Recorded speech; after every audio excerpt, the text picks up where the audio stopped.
ఇప్పుడు మేము వర్క్ చేస్తాం కదండి. సపోజ్ ఇప్పుడు మీరు ప్యూర్ గోల్డ్ ఇచ్చారు, 24 క్యారెట్ గోల్డ్ ఇచ్చారు అనుకున్నాం. ఒక బిస్కెట్ ఒక 100 గ్రాములు ఏదో ఒక ఆర్నమెంట్ చేయడానికి. ఆ బిస్కెట్ని ఫస్ట్ మేము కాపరు సిల్వర్ యాడ్ చేసి దాన్ని మెల్ట్ చేస్తాం. 22 క్యారెట్ కన్వర్ట్ చేయాలి కదండి. కన్వర్షన్ చేసేటప్పుడు కూడా ఎవర్బ్రేట్ అవుతుంది. అందరు ఏమనుకుంటారంటే ఎక్కడ పోతుంది అని అనుకుంటారు. ఎక్కడికి అదే అందుకే అంటున్నాను, మెల్ట్ అయినప్పుడు మనం కొంత వెయిట్ లాస్ అవుతామా? నిజంగానే లాస్ అవుతామా? నిజంగా నీళ్ళు అవుతుంది. దట్ ఈస్ కాల్డ్ తరుగు అంటాం కదా. అవును, తరుగులు ఎందుకు తీసుకుంటారంటే ఇందుకే తీసుకుంటారు. ప్లస్ ఒక ఆర్నమెంట్ సపోజ్ ఇప్పుడు మీరు ఒక లాంగ్ చైన్ చేశారు, 7 పని చేయాలండి ఒక long chain. Okay, 7 members. So మా ప్రోగ్రామ్ లాగానే కెమెరామెన్స్, ఎడిటర్స్, జర్నలిస్టులు, మా థంబ్నెయిల్ పెట్టేవాళ్ళు, ఫేస్బుక్ ప్రమోషన్లు, యూట్యూబ్, వాటర్ బాక్స్. అమ్మో, మాకు కూడా ఒక వీడియో కావాలంటే 8 మంది కావాలండి. రైట్. జ్యువెలరీ మేకింగ్ అనేది ఆల్వేస్ టిపికల్. ఎస్. ఇప్పటి వరకు టెన్షన్ ఉంటుందంటే హాల్ మార్క్ పాస్ అయ్యేంత వరకు టెన్షనే ఉంటుంది. ఇప్పుడు డైమండ్ జ్యువెలరీ అయితే ఇంకా టిపికల్. ఎందుకంటే అండి దీంట్లో అన్ని డైమండ్స్ ఒకేలా కనిపిస్తుంటాయి. Clarity important. డైమండ్ సెట్టింగ్ ఇట్లా మొత్తం రెడీ అవుతుంది. రెడీ అయినాక ఐజేఐలో ఇస్తాం. ఐజేఐలో ఇచ్చినాక ఐజేఐ వాళ్ళు దాన్ని మొత్తం చెక్ చేస్తారు. ఫస్ట్ దీంట్లో ఏమైనా ల్యాబ్ గ్రౌండ్ డైమండ్స్ ఉన్నాయా, ఎస్పీఎస్టీ డైమండ్స్ ఏమైనా ఉన్నాయా, ఇంకా ఏమన్నా అదర్ డైమండ్స్ ఉన్నాయా, సో చెక్ చేస్తారు. సర్టిఫికేషన్ చాలా పర్ఫెక్ట్గా జరుగుతుంది. చాలా పర్ఫెక్ట్గా జరుగుతుంది. అన్నీ చెక్ చేసిన తర్వాత రిజెక్షన్స్ వస్తుంటాయి అప్పుడప్పుడు. అంటే మనం ఎంత చెక్ చేసుకున్నా మన కన్ను అండి, మన కంటితో మనం చెక్ చేసుకుంటాం. వాళ్ళ దగ్గర మిషనరీ ఉంటుంది. సో ఆ మిషనరీ కొన్నిటిని పట్టేసుకుంటుంది. అది రిజెక్ట్ చేస్తారు వాళ్ళు. రిజెక్ట్ చేస్తే మళ్ళీ ఏదైతే డైమండ్ వాళ్ళు మార్క్ చేసి ఇస్తారు మాకు, ఈ సో ఈ డైమండ్ రిప్లేస్ చేయండి అని చెప్పేసి ఇస్తారు. అది మళ్ళీ రిప్లేస్ చేసి మళ్ళీ ఇవ్వాలి. మళ్ళీ ఇస్తే మళ్ళీ దాన్ని చెక్ చేస్తారు టోటల్గా. చెక్ చేసి అప్పుడు సర్టిఫికేషన్ ఇస్తారు. బట్ వాళ్ళు అనేది ఏంటంటే డైమండ్ వెయిట్కి మా బాధ్యత కాదంటారు. వాళ్ళు ఏం చెప్తారంటే ఐజేఐ వాళ్ళు కానీ ఎస్జిఎల్, జిఐ, ఎనీబడి, ఏ ఇన్స్టిట్యూట్ వాళ్ళైనా వాళ్ళు చెప్పేది ఒకటే, వివిఎస్, ఈఎఫ్, ఈ 2 మాత్రమే. రిమైనింగ్ ఏది కూడా వాళ్ళు గ్యారంటీ ఇవ్వరు. రైట్. అంటే చివరి ఆఖరికి ఇక్కడ ఇంపార్టెంట్ కీ రోల్ ఏంటంటే నమ్మకం ఒకటే.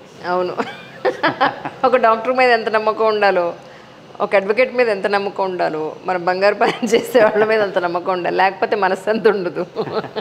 వాళ్ళు ఏమిచ్చారో ఏం చేస్తున్నారో అని. అబ్సల్యూట్లీ. కానీ సార్, ఒకసారి గోల్డ్ ప్యూరిటీ దెబ్బతిన్న తర్వాత మళ్ళీ అందులో మంచి బంగారాన్ని సపరేట్ చేయగలుగుతామా? చేయొచ్చండి. అవునా? ప్యూరిఫికేషన్ చేస్తాం కదా. ఎలా ఉంటుందంటే యాసిడ్ ఉంటుంది. ఇప్పుడు ఇంకొకటి మేడం, మీరు ఇందాక ఒకటి అడిగారు కదా, ఏది మీరు పాత జ్యువెలరీ ఇస్తే రీమేక్ చేయడానికి అంటారు కదా. అంటే కొందరికి అసలు జ్యువెలరీ మేకింగ్ గురించి తెలియదు, కానీ వాళ్ళు షోరూమ్లు అన్నీ నడిపిస్తూ ఉంటారు. అంటే వాళ్ళకి ఏంటంటే ఓన్లీ క్వాలిటీ ఒకటే చూస్తారు వాళ్ళు. ఐ మీన్ 916 ఉందా? ఉంది. 22 క్యారెటే కదా, 22 క్యారెట్. బట్ అక్కడ చాలా ఇంపార్టెంట్ ఇష్యూలు ఉంటాయి కొన్ని. అంటే సీక్రెట్ ఆఫ్ ది ప్రొఫెషన్, అది కోర్స్ ప్రొఫెషన్ సీక్రెట్స్ కొన్ని ఉంటాయి కదండి.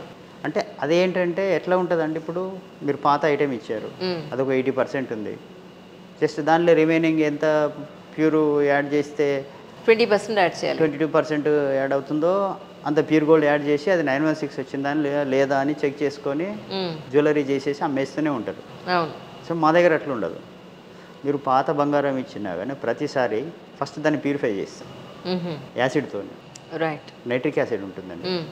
నైట్రిక్ యాసిడ్తో దాన్ని టోటల్గా ప్యూరిఫై చేస్తే దాంట్లో ఉన్న alloys, I mean copper, silver, cadmium, zinc, ఇట్లాంటివన్నీ వెళ్ళిపోతాయి.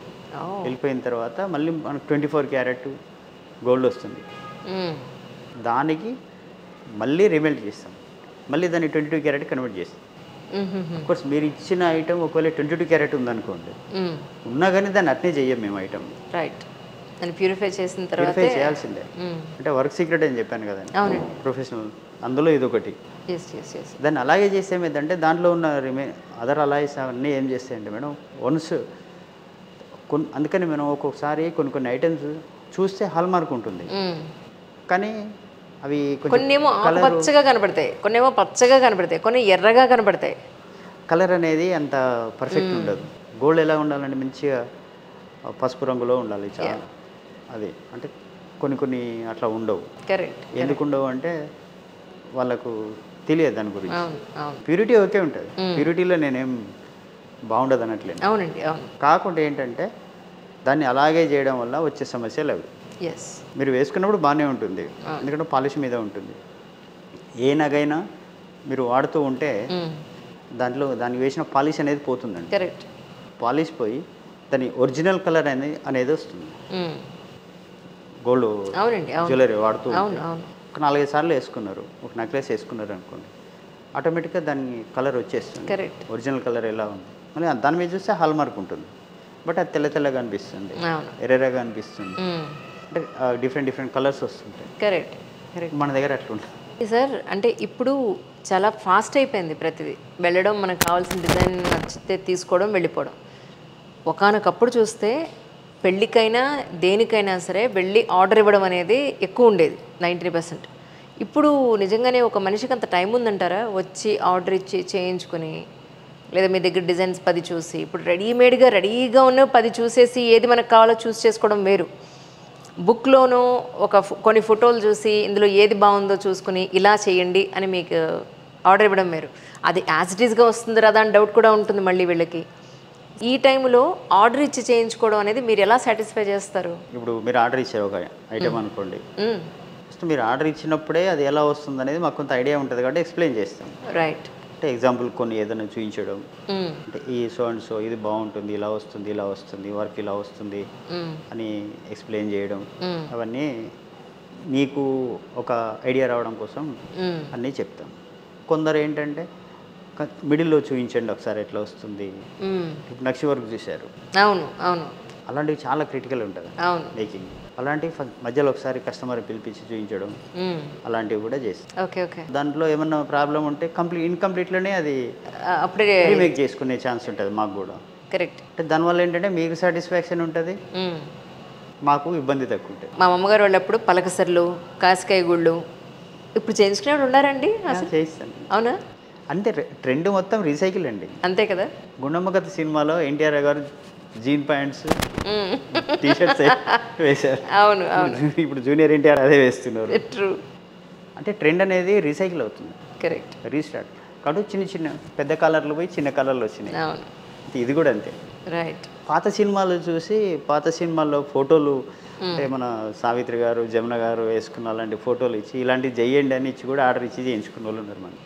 ఓ, సో గుడ్. మంచి టేస్ట్ ఉన్న కస్టమర్స్ ఉన్నారైతే మీ దగ్గర, నో డౌట్.